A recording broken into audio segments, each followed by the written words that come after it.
Firstly sorry to everyone. For miscommunication. మనకి morning ఒక video చేసుకున్నాం. మస్తు ఈగర్‌గా వెయిట్ చేస్తున్న ఫార్మసీకి సంబంధించిన కౌన్సెలింగ్ నోటిఫికేషన్ వచ్చిందని చెప్పి. నేను కూడా మీరైతే ఎంత హ్యాపీగా ఫీల్ అయ్యారో నేను కూడా అంతే హ్యాపీగా ఫీల్ అయ్యి వీడియో అయితే చేసిన.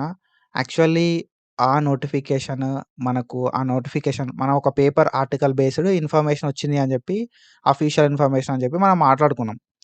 కానీ ఆ నోటిఫికేషన్ లోపల మనకు ఎంపీసీ అని చెప్పి ఎక్కడ కూడా మెన్షన్ చేయలేదు. నేను గూడా ఎంపీసీ అని జెప్పి ఎక్కడ గూడా మెన్షన్ జేయలేదన్నట్టు. నేను తర్వాత అదే ఆర్టికల్ ఉన్న ఇంకొక అదే న్యూస్ ఉన్న ఇంకొక న్యూస్ పేపర్ జూషిన. సేమ్ ఆర్టికల్ బట్ వాళ్ళు ఎంపీసీ వాళ్ళకు మాత్రమే అని జెప్పి ఒకటి మెన్షన్ జేషిర్రన్నట్టు. దానివల్ల నేను ఈ వీడియో జేస్తున్నా. సో, ప్లీజ్ ఎవరైనా లైక్ మిస్‌కమ్యూనికేట్ చిన్న మిస్టేక్ అని గాదు ఇది. ఎందుకంటే చాలా హోప్స్ పెట్టుకొనున్నారు ఈ ఏదైతే ఈ నోటిఫికేషన్ మీద. అండ్ మీరు ఎంతైతే హ్యాపీగా ఫీల్ అయ్యారో నేను గూడా అంతే హ్యాపీగా ఫీల్ అయితున్నా నోటిఫికేషన్ వచ్చిందని జెప్పి. ఎందుకంటే చాలామంది మనకు మెసేజ్‌లు పెడతా ఉంటారు డైలీ. కాబట్టి అరే! నోటిఫికేషన్ వచ్చేసింది అనే ఒక ఫీలింగ్ ఉండే అన్నట్టు. అండ్ ఇక్కడ మనం జూసుకుంటే నేను పొద్దున ఏదైతే ఈ నోటిఫికేషన్ మీకు ఎక్స్‌ప్లెయిన్ జేషినో ఓకేనా? మనకు ఈ ఏదైతే ఈ ఆర్టికల్ లోపల వాళ్ళకు వీళ్ళకి అని జెప్పి మెన్షన్ జేయలేదు. నేను గూడా వీళ్ళకి అని జెప్పి మెన్షన్ జేయలేదు. వీళ్ళేమన్నారు అంటే 22nd నుంచి బీ ఫార్మసీ కౌన్సెలింగ్ అన్నారు.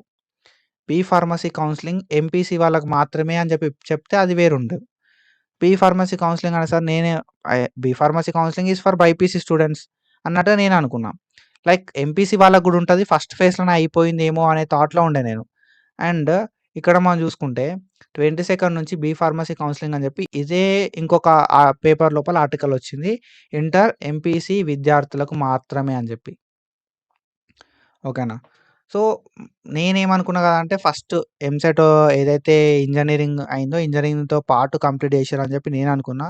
బట్ అక్కడ వాళ్ళు ఇంజినీరింగ్ నోటిఫికేషన్ లోపల గూడా ఫార్మసీ అని జెప్పి మెన్షన్ జేషిర్రు. అండ్ ఇదేందనేది నాకు గూడా ఇప్పటికి గూడా ఇంకా డీటెయిల్స్ అయితే తెలుసుకుంటా ఉన్నా. వీళ్ళ కౌన్సెలింగ్ తర్వాత అయితదా అని జెప్పి నేనైతే తెలుసుకుంటా ఉన్నా. ఒకటే ఫేజ్‌లో వీళ్ళు కౌన్సెలింగ్ అనేది క్లోజ్ జేస్తారంట. ఓకేనా? సింగిల్ ఫేజ్ లోపల మనకు ఈ కౌన్సెలింగ్ అనేది క్లోజ్ జేస్తారంట. ఎందుకంటే తక్కువ సీట్స్ ఉంటాయి.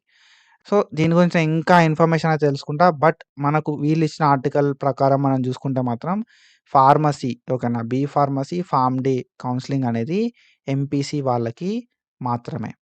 ఒక పేపర్ ఆర్టికల్ లోపలనేమో ఎంపీసీ అని జెప్పి మెన్షన్ జేషిర్రు. ఒక పేపర్ ఆర్టికల్ లోపల ఎంపీసీ అని జెప్పి మెన్షన్ జేయలే. అండ్ ఇంకా అఫీషియల్ ఇన్ఫర్మేషన్ ఏం రాలేదు. అఫీషియల్ ఇన్ఫర్మేషన్ వచ్చిన తర్వాత నేనైతే చెప్తా. ఓకేనా? సో, మనకి వీళ్ళ కౌన్సెలింగ్ అనేది ఆల్రెడీ సర్టిఫికేట్ వెరిఫికేషన్ వీళ్ళది అయిపోయిందా అనే విషయం గూడా నాకు ఐడియా లేదు. ఫర్దర్‌గా నేను డీటెయిల్‌గా చెప్తా. ట్రస్ట్ మీ నేను ఇన్ఫర్మేషన్ మీకు ప్రొవైడ్ జేయడానికి ఎంత ఎక్స్‌టెంట్ దాకానన్నా వెళ్ళడానికి రెడీ ఉన్నా. I'm ready to gather information. నేను పక్కా మీకు మంచి ఇన్ఫర్మేషన్ అయితే ప్రొవైడ్ చేస్తా. యాస్ ఆఫ్ నౌ వీళ్ళు ఇచ్చిన ఇన్ఫర్మేషన్ ప్రకారం మాత్రం ఎంపీసీ విద్యార్థులకు మాత్రమే ఈ ఫార్మసీ కౌన్సెలింగ్. అండ్ ఈ ఫార్మసీ ఎంపీసీకి సంబంధించి మనం ఇంకా డీటెయిల్‌గా ఫర్దర్ వీడియోస్ మాట్లాడుకుందాం. అండ్ ఇంకేదైనా అప్డేట్ వస్తే మాత్రం డెఫినెట్‌గా నేను చెప్తా. ఓకేనా? నచ్చితేనే ఫాలో చేయి. నచ్చకపోతే ఫాలో చేయకు.